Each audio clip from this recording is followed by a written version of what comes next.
Wheel birthday parties and stuff.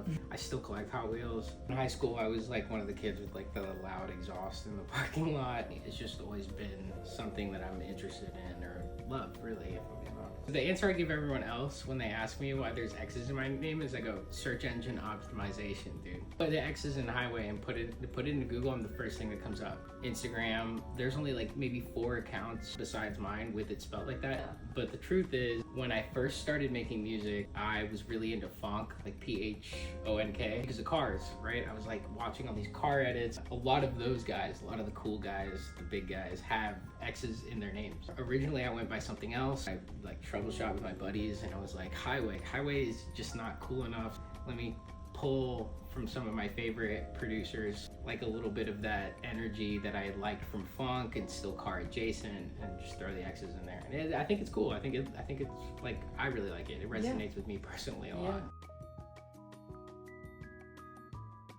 Man, that's a tough one because I like all music. I don't like all music.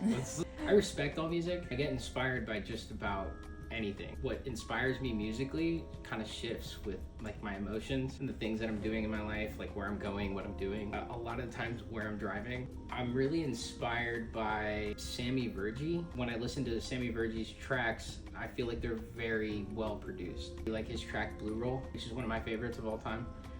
If you listen to it on like a really good pair of headphones, you'll notice these things in the background that are almost barely audible. They add these elements of atmosphere and character and texture to the song that you wouldn't otherwise hear, like if you were bumping it full volume in the car or listening to it like on your local club system. It's that like level of attention to detail that I want to have in my production, but also clear communication of emotion towards the listener. So he really inspires me in that way.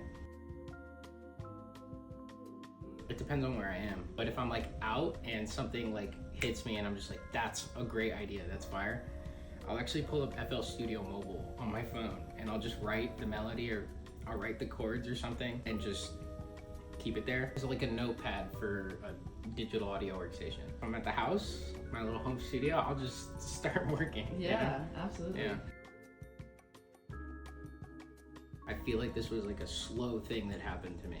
I went to EDC with my brother. He's like, dude, you gotta go, you gotta try it. I raved how most people rave, you know, or fested, however you wanna say it. I went through that and I'm standing there in the crowd and I'm like, wow, look at all these people. I would never be having this good of a time with strangers who do all sorts of different things in my life, but here is the music, the DJ, the environment bringing me to this and like showing me this. So I was like, I gotta do it. That weekend, I bought my first DJ controller. I was already producing at the time, but I was making like kind of shitty trap beats, you know?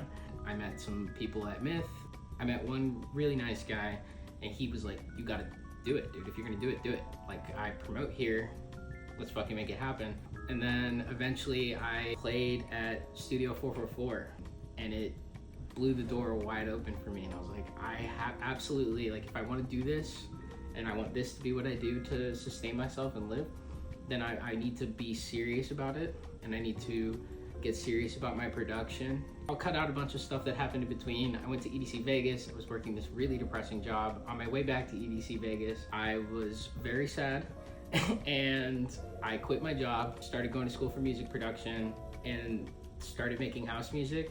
And that was kind of that. And I was like, no matter what happens, I'm never giving up music. I'm never not doing music and I'm never not DJing.